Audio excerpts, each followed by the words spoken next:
তো আধার কার্ডের সঙ্গে ব্যাংকের লিঙ্ক করার জন্য আর ব্যাংকে গিয়ে ভিড় করার কোনো প্রয়োজন নেই।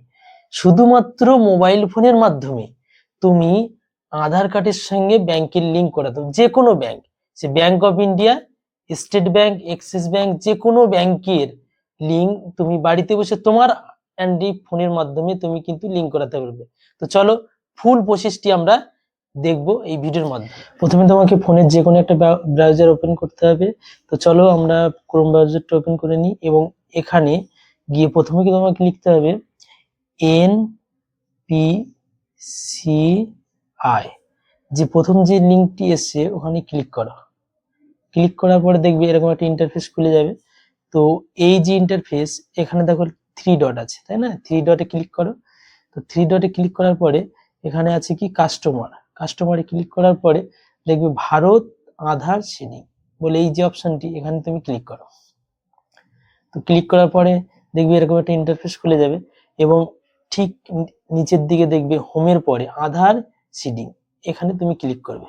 আধার সিডিং এ ক্লিক করার পরে এন্টার ইওর আধার নাম্বার, তো এখানে 12 ডিজিটের যে আধার নাম্বার সেগুলো তুমি বসিয়ে দেবে। দিয়ে এখানে কি আছে, সিডিং অপশনটায় তুমি ক্লিক করবে। ক্লিক করার পরে দেখবে এখানে ব্যাংক, সিলেক্ট ব্যাংক, এখানে সব রকমের ব্যাংক আছে। তো আমরা যে ব্যাংকে লিঙ্ক করব ঠিক ব্যাংক অফ ইন্ডিয়া, তো ব্যাংক অফ ইন্ডিয়াটি সিলেক্ট করলাম। এখানে পরে কি আছে না প্রেস সিডিং, তো সেখানে ক্লিক করলাম। করার পরে তোমার যে অ্যাকাউন্ট নাম্বারটি কিন্তু এই ঘরে পুট করবে। অ্যাকাউন্ট নাম্বারটি পুট করার পরে কনফার্ম, মানে ওই অ্যাকাউন্ট নাম্বারটি আবার এখানে কিন্তু পুট করতে হবে। হওয়ার পরে কি আছে লেখা আছে এখানে টার্মস কন্ডিশনটি তুমি অ্যালাউ করবে বা টিক মার্ক দেবে। দিয়ে এই যে ক্যাপচারটি আছে, ক্যাপচারটি এখানে বসিয়ে দেবে। দিয়ে সাবমিটে ক্লিক করবে।